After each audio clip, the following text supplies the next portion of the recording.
Hi, good evening. My name is Lisa. I'm an occupational therapist. I work in the pediatric area with children with special needs. So, the topics that we are talking here are going to be always the comments that the comment and the topics and whatever I'm going to be developing is going to be only about pediatrics area. Not only can be also for parents, but mainly in therapeutic way. Okay, so I appreciate everybody who is joining and who have questions. It's going to be always related to the topic that we are talking. Okay. Like I said, I'm an occupational therapist. For those who doesn't know what is an occupational therapist, it's basically a profession in the health sector where we actually help children with special needs or children who has who have disabilities or certain difficulties with the development, so visual, sensory wise, motor wise, or speech wise, to push through those obstacles, through those difficulties, and reach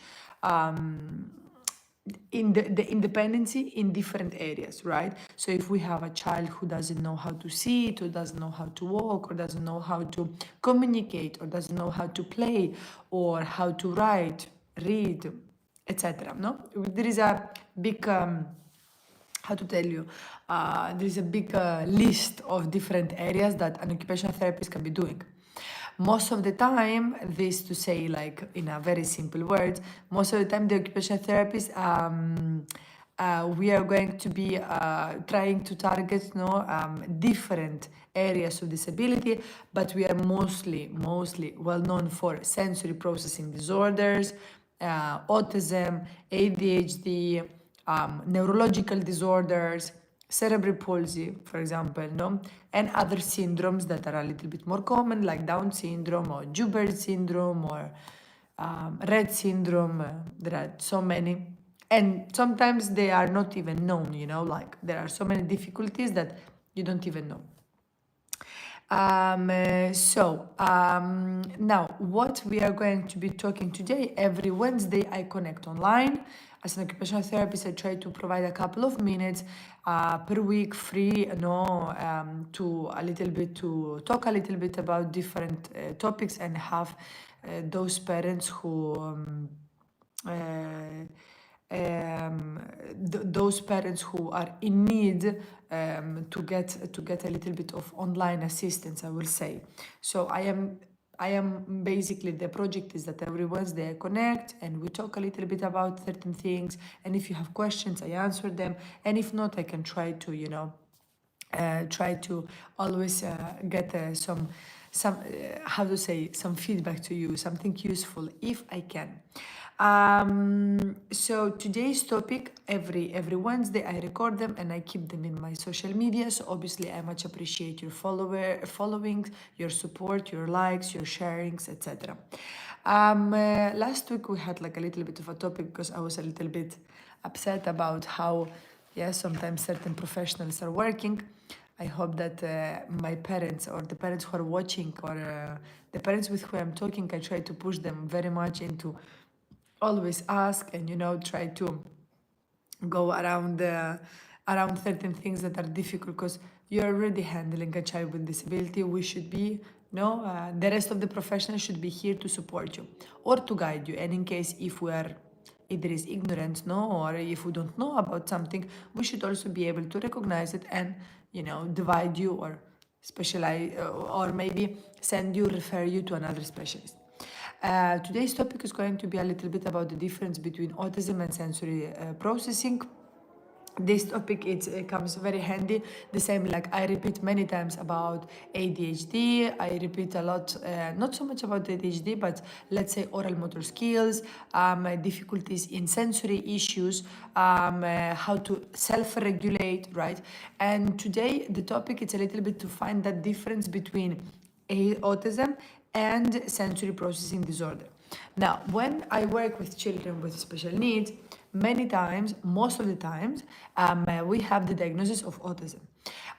And it's normal because there are many if you read the description of the autism, there are many characteristics that a child with dyspraxia, a child with autism, a child with ADHD, and a child with sensory processing disorder will have in common.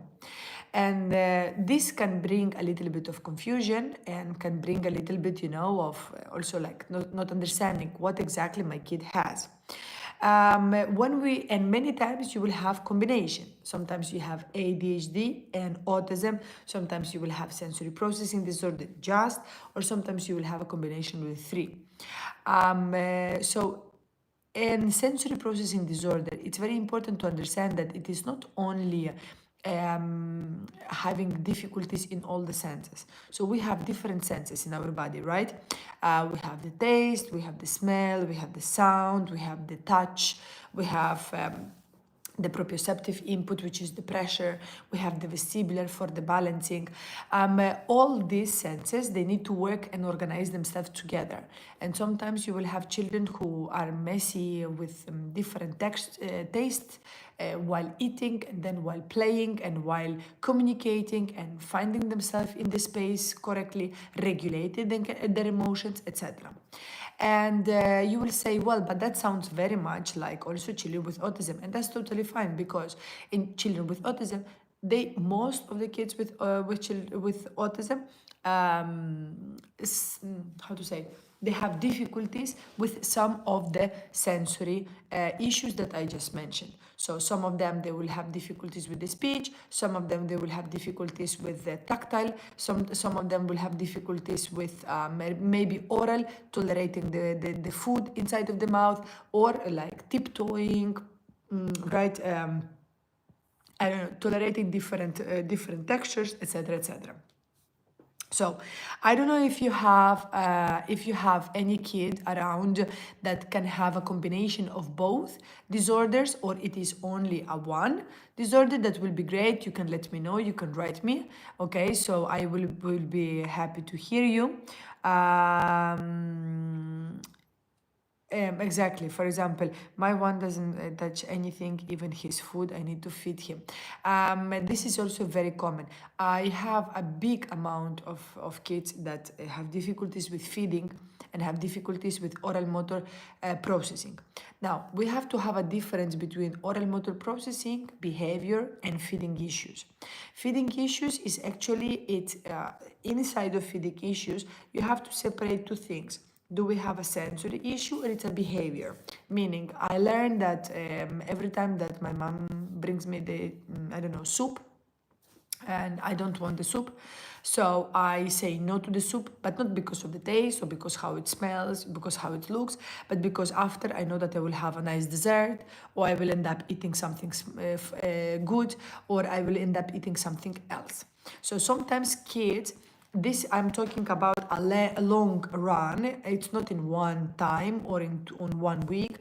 Sometimes through a couple of different episodes, kids tend to understand the pattern of the parents and say, so actually every time that I'm saying no, mama is cooking a new dish, and I have my super cute parents who are doing like 3 dishes in a day, or 4 different, because the kid doesn't eat the first one. So this is very, very often that we see. That's nothing to do with the sensory, okay? This is, forget about it. It's nothing, doesn't matter how you want to put it, how you want to check on it. It's nothing to do with the sensory. It's purely behavior. However, it could be that maybe when the child started a little bit choosing the food, it was starting from the sensory issue. Maybe there were a texture, maybe the smell, maybe whatever. But it's very important to understand how was the diet introduced to your kid. So, for example, when he was little or baby or whatever, how did you introduce those trials of food? Because we tend to baby food, and then suddenly let's go to eat a steak. I don't think so. Or let's tolerate a soup of veggies, broccoli, and so on, 3 or 4 years old.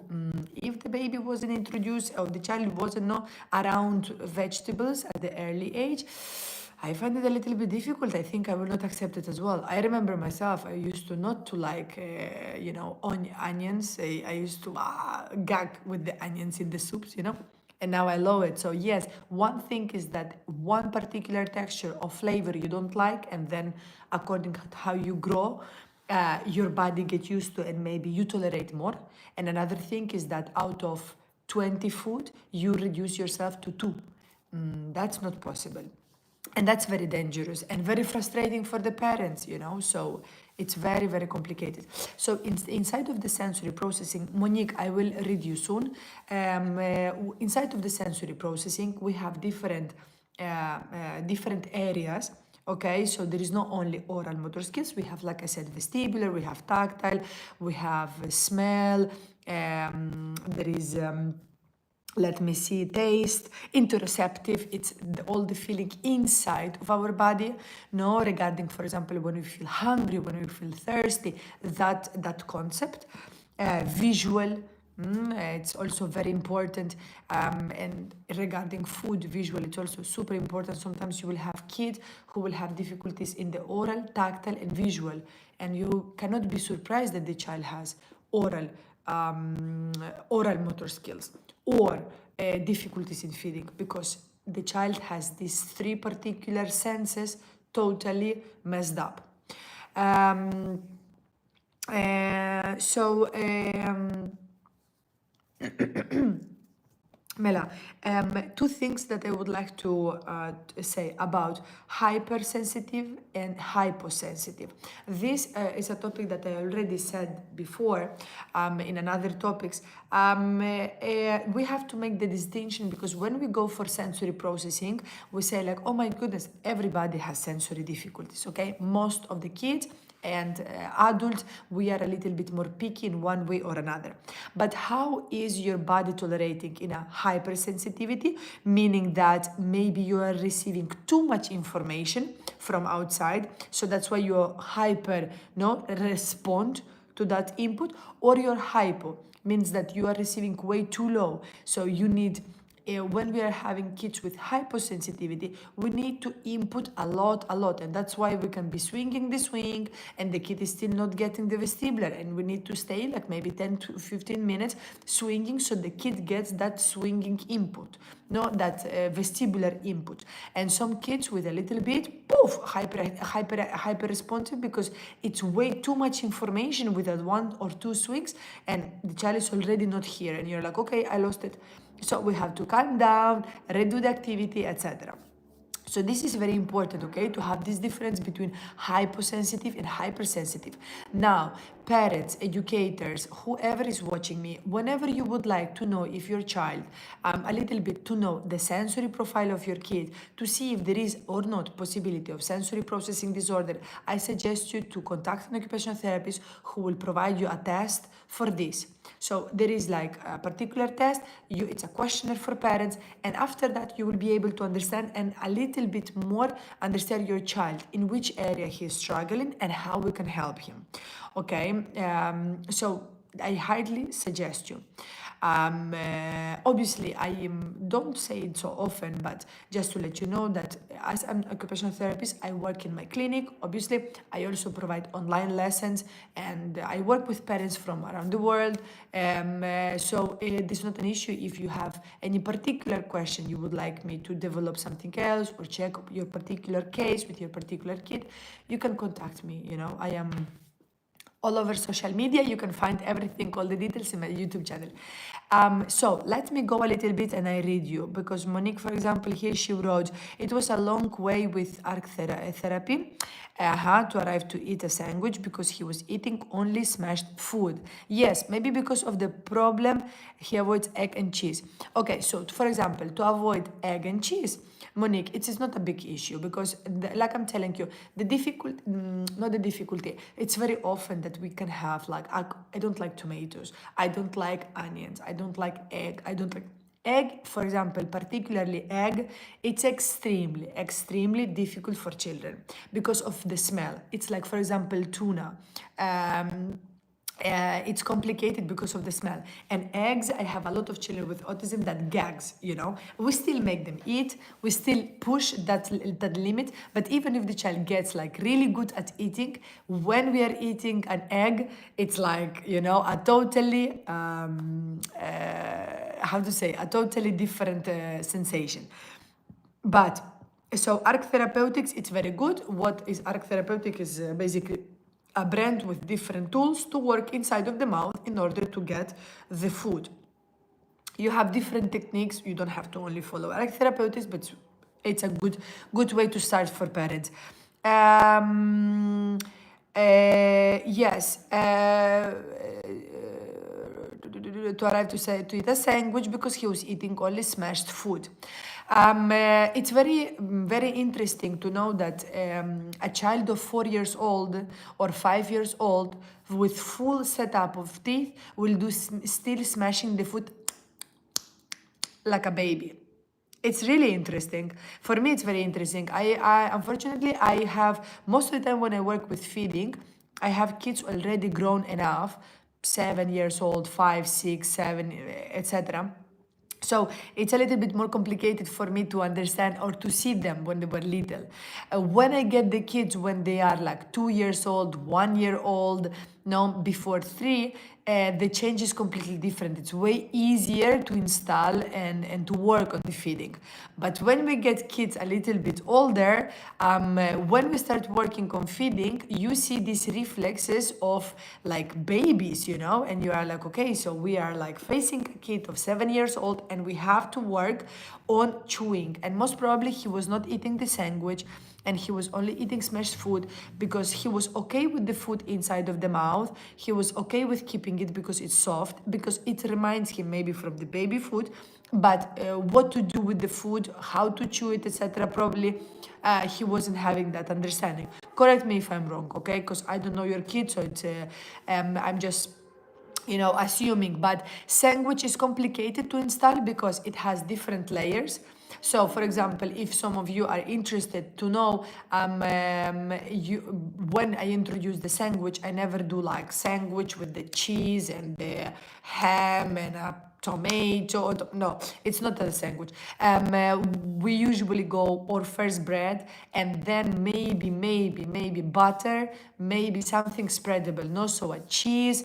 It's something that you can spread on the sandwich. Something simple, basic, nothing colorful, nothing like very basic. The best is the butter because the cream cheese, unfortunately, it has a smell, it has a taste, a little bit more stronger, and when it's mashed in the mouth, you might have difficulties with gagging as well. Depends on your kid, obviously.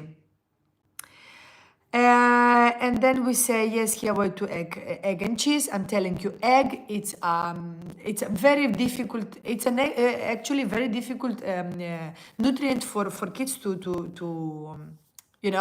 process. Yes, I mix it in his food. Whenever I put a little bit of pieces in his food, he started to gag or vomiting, requesting water and refusing the food. So this is exactly the good thing that he was requesting water. To be honest, that's a good thing. When you see the child gagging, vomiting, or refusing the food, I will say. You have to see. So I always say like that. Try to tolerate the fact that the child refused the food. Okay, not do like a big drama about it if it's the first time. So imagine he always had the banana and suddenly one day he's not eating the banana. Don't say like, okay, maybe today is today. Try tomorrow or try later on. Okay, the idea is that if the child have experience with the food, okay, try to make it in a normalist way. Don't let it pass. And then, for example, you realize that in 1 week he didn't eat the banana when he used to eat the banana. Because kids start removing the food like that. And you don't even notice, So slowly, gradually, they don't do it like from one day to another, then boom, they don't eat. So, but you don't see it coming, like you don't see it happening. And then suddenly you say, what? We had like a menu of, 20 dishes and now the child is tolerating 2. Like literally. And I have a lot of clients who has the same difficulty, So,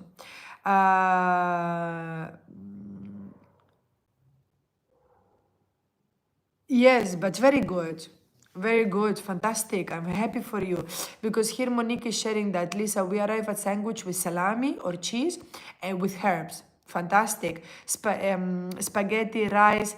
It was a long way, but we achieved it. That's the most important, mommy. That's the most important, that you found a way how to work with therapists or tools or whatever, and that you achieved it. That's the most important. The same, like I said, for us, when I work with kids, I'm not expecting that in 2, 3, 4 sessions you will have this, an amazing impact.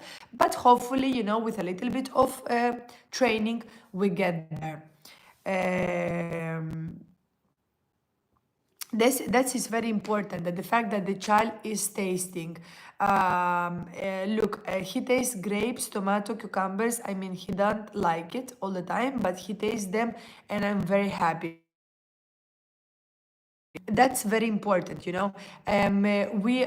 for example, the fact that the child is not eating, that's not, I will say that that's not my biggest priority, but that the child is capable to try and taste and keep the food inside of the mouth, that's fantastic. Because what you want is that, that the kid doesn't eat it, for example, the grapes, but he is still tolerating the grape inside of the mouth. Maybe eventually when he will get older, he will eat that grape. But for the time being, his nerve system and the brain needs to have that experience. The difficulty comes when the child doesn't experiment, for example, fruit or vegetables, and he will be completely refusing you any veggie or fruit because he never had it in his mouth. So then it's like my struggle always, it was to understand the kid, not to say like how you can be totally saying no to vegetables or fruit if you never tasted it, you never had the experience of what it is, how does it make you feel, no? But unfortunately, these are the difficulties, sensory difficulties that we are struggling around. Sometimes you have children non-verbal, so obviously you have, besides the sensory difficulty, you have the difficulties with the speech, etc., etc. Exactly. I just follow your advice, and I did art therapy at home by myself, and he learned to chew. Fantastic. Yes. Like I'm saying, sometimes it's the best way how we can do it. We have to continue working on chewing. Even if the child is not eating like you would like, and the child is not chewing like you would like, it's very important that the child tolerates food and that you stimulate the chewing. That's the most important. More we stimulate the chewing, the better it's going to get at eating the food. Cheryl Perdana, sorry, is saying hello to you, hello guys. So Ola is saying, I am not eloquent in expressing myself, struggle to talk or give long speeches. Does that mean I have low grade autism? Words always feel heavy to utter. Well, Ola, I cannot give you, it will be totally unprofessional for me without knowing you and without having a little bit more of chat to give you a little bit, give you a diagnosis online. It's not, like I'm saying, that will be totally not professional. However, I'm going to tell you what I have the experience. I don't know how old are you. I hope old enough to be watching me and listening to me. The experience that we are having with teenagers and adults who are feeling a little bit same. Sometimes, yes, it is related to autism, but like I'm saying, for adults, just to let you know that you have free tests available, both for ADHD and autism. There are tests available online that you can do, like it's like a little questionnaire with yourself, and see how you feel about it. Obviously, you have then the professionals who can do the diagnosis for yourself. But you can get nowadays a lot of different free tests to see if this way of that is making you feel a little bit, that you struggle to talk, or at the same time you provide too much information. Sometimes it has to be nothing with autism. Sometimes it's the personality, so nothing to be with autism. But I do think that adults with ADHD and autism, but high functional autism or mild autism, like you say, the low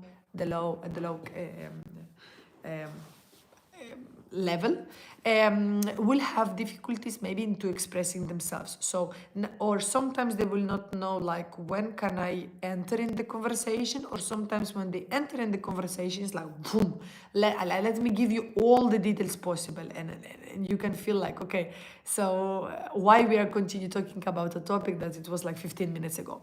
But because the brain goes like really wild, and you have that need, no, to express yourself and to give a lot of explanation, a lot of details, and there is no that maybe social aspect, no, natural for you to understand that, okay, maybe sorry, maybe the people around me don't feel any more interest to continue the conversation. So these things are very always fascinating to me in adults with ADHD and autism. But it's not meaning that you have autism, you know, like honestly speaking. But like I'm saying, I always suggest to parents, because we have a lot of parents who have who has children with autism. So especially when you have siblings and you have, for example, two kids and both kids has autism, we always suggest, and the parents, you can see that they are like maybe thinking maybe I have autism or whatever. And also we have a lot of parents who, through the process of diagnosis for the kids, they realize that they have autism. And that's very common, you know, or not only autism, maybe some sensory difficulties, some sensory issues, or maybe ADHD. So there are different things nowadays, and you have a lot of free stuff available, especially for adults, to check out, to read, and to see if you fit in those boxes or not. Apologies, but this week has been a very busy week. Malik King saying, I'm watching you live from Pakistan. Yes, well, thank you for watching me. I'm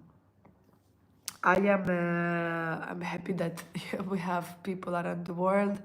Hopefully, yes, this is helpful for everybody. So coming back to the topics, I think I answered to everybody. Coming back to the topic that we were talking about today, it was about sensory processing disorder. A little bit, give you a little handout about what is sensory processing disorder, how does it work, and what does that include. For example, I'm just going to be putting examples, okay, in different context, regarding hyposensitive and hypersensitive. I prepared here a couple of examples for you to understand. For example, when the child has vestibular issues. When I'm talking about vestibular issues, it means that the kid has difficulties with balancing, tolerating swings, jumping on the trampoline, bouncing on the ball, or sometimes jumping on the trampoline is okay, but the swings or positioning in the swings, it's not okay. So, for example, a hypersensitive kid, it will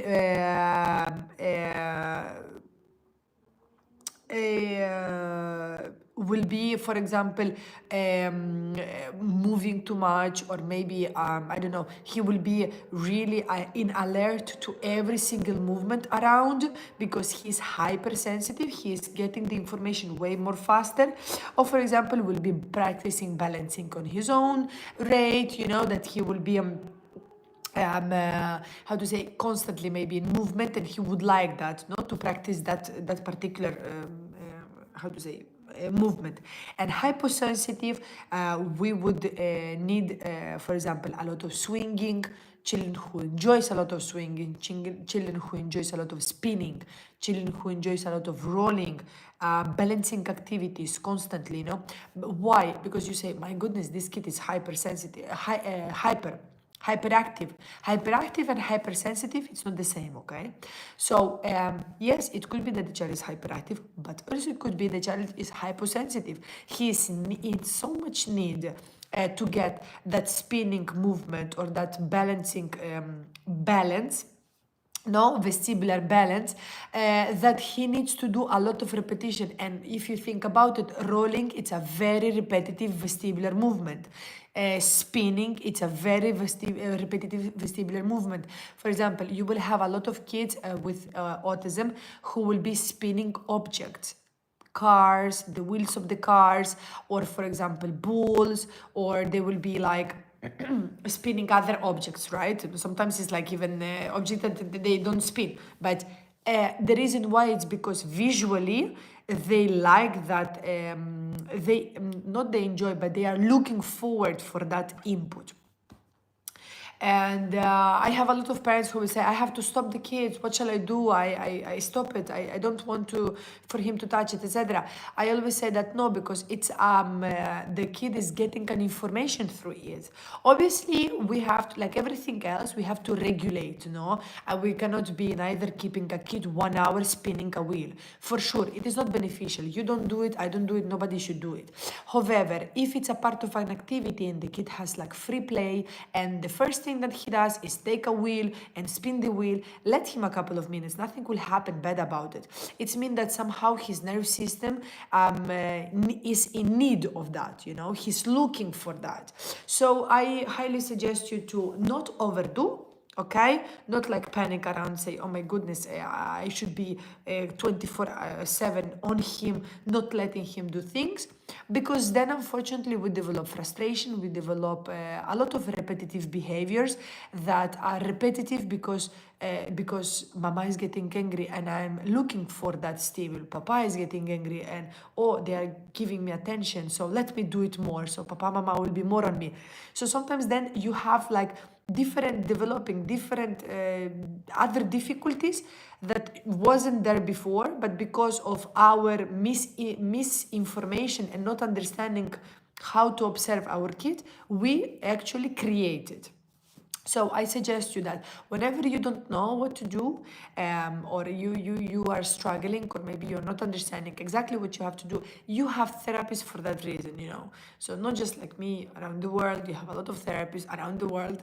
You can ask them questions or write them an email or whatever. Don't be afraid to ask, because it's better to understand what you need to do rather do something that maybe can be a little bit not beneficial. So that will be, for example, vestibular. No, let me go for another example that can be a little bit more clear. For example, in sound.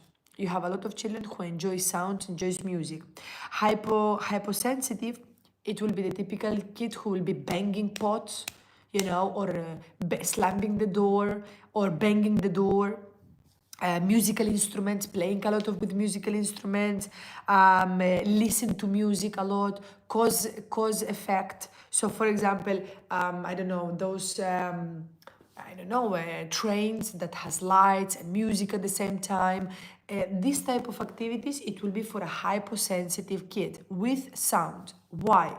Because the child needs so much repetition of the music for him to get the sound go through and or calm him down or activate him or whatever the sensation we are looking for, emotion, right? So we when we have children with autism banging the doors or sometimes even themselves harming, which is a completely different case, but you will be doing the same movement or clicking the pen or whatever, those type of movement, those type of repetitive movement, it not always mean that the child is you have anxiety issues or you are like so hyperactive because you're constantly moving, etc.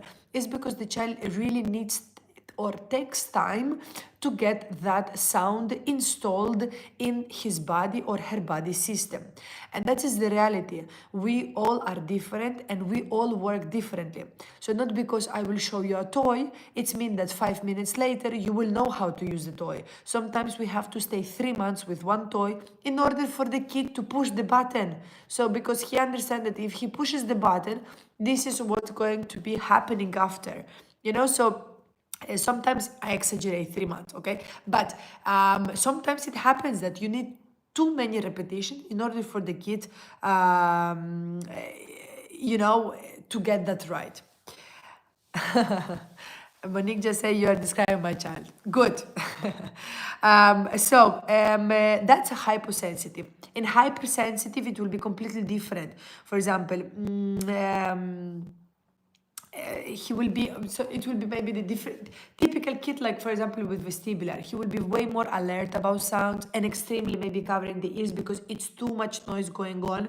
Okay, he will maybe prefer a more quiet and calming area, so it's not going to be the typical child who will be looking for this type of noises because he prefers more quiet soft toys instead of maybe spiky and different textures. Use of headphones or earphones, ear defenders, sorry, so to avoid and block the noise from outside. In fact, we have a lot of kids who covers the ears and they don't want to hear. I don't blame them. Sometimes I sing during the session. That's why my voice towards the end of the day, sometimes I don't have voice. It's because we believe a lot in singing and music, etc. My voice is not amazing and I am not good at singing at all. So I totally get that the kid has to cover the ears. Now, jokes apart, it's true that sometimes they will cover because they don't like the sound, which I totally understand. And sometimes it will be because the child is not tolerating that because he is hypersensitive to the sound. So he gets it in a way more in a hyper way, no, the sound, it enters to the ear fast enough for him to boom be in alarm and cover the ears, or maybe work on his emotions. And that's why you have suddenly a child like being super happy and suddenly he's crying and you're like, but what happened? Because maybe there were a bus passing, or maybe a car did pee or whatever, and you have, or maybe a sound of the air condition, and you're like, you don't understand what's happened, but what caused the fact that the child was working good and suddenly distracted, you know. And it could be of that. That's why I'm telling you that if you would like to know your sensory profile of your kid and you would like to know more about sensory issues and all of that, there is a sensory profile questionnaire for parents, caregivers, that it's fantastic because it helps to understand the full picture of your kid. Exactly, like ambulance or police car, he's covering his ears. Yes, you have a lot of kids who doesn't tolerate, for example, fireworks, you know, when they will go for a festive season, especially when the festive seasons are coming and you are going outside, etc. And the child is not tolerating because, well, it's too much for him, but not because I don't know, of that particular sound. It's just maybe it's too much for his ears. So I definitely suggest your use of headphones in these situations. Okay, so I could give you more advice, more examples and everything to all, but basically this is the same, works for all, for the tactile, for the vestibular, for the taste, for the smell, for the proprioception. For example, for proprioception, I'm going to do the last one. If you are hyposensitive in proprioception means pressure. It's all the deep pressure input in your body. You will be typical kid who enjoys pulling, pushing, jumping, weighted objects. So a lot of weight, a lot of hugs, a lot of cushion pillow fights, a lot of throwing the ball. That will be a hyposensitive kid. He takes so long to get the input that he needs a lot of input and very interactive input in order to get that proprioceptive input installed inside of the body. And then you have the hypersensitive, that it will be the typical kid who will slowly introduce movement activities. He's not going to be the first one, maybe more observative, and then going for the jumping or then going for the toy. It's not going to be the kid who will just run inside and say like, okay, let's go for it. I want to play, I want to jump, I want to touch everything around. No. Okay, and sometimes it will be a little bit maybe described like a calm or observative kid because he will let the input process, allow himself to understand that input, you know, how does it make you feel, and then he will actually start exploring what's going on.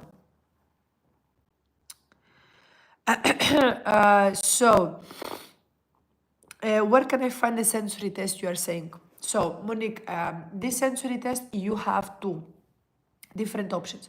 Or you have to contact an occupational therapist who can provide you and do the test for you. or you can pay it online and buy it, but it is not worth it because it's a very expensive test and you will have like uh, you will have a lot of tests because it normally goes for clinics and etc. So it's not worth it. Usually it has to be an occupational therapist who has to do it for you, okay? Because it is not suggestible that parents does them on their own, because there has to be a professional understanding after. You can do the test, but you will not understand what that mean. So I would suggest you that if you have an occupational therapist that work with your son, you can ask her or him for this sensory profile. They will give you a copy. You will have to fill it in. It's a questionnaire, and then they will interpret it for you. What's that mean? You know. I don't think it's not available online because, well, unless if someone pass it through, I don't know. But usually you need, in any case, in order for you to score the test, you need an occupational therapist. I just joined your live. What are you talking about? Well, thank you for joining. Unfortunately, we are soon finishing. I am an occupational therapist and I work with children with special needs, and I connect every Wednesday to give a little bit of topics, talks about different things and answer some questions, talk with the parents, not only parents, educators, whoever is joining. I'm very thankful for your following, your likes, your support, and that's it basically. That's how I how we do it. I will I always keep this how to say these lives in my YouTube channel, so you can go through them. Even if we stop, you can still rewatch them, etc.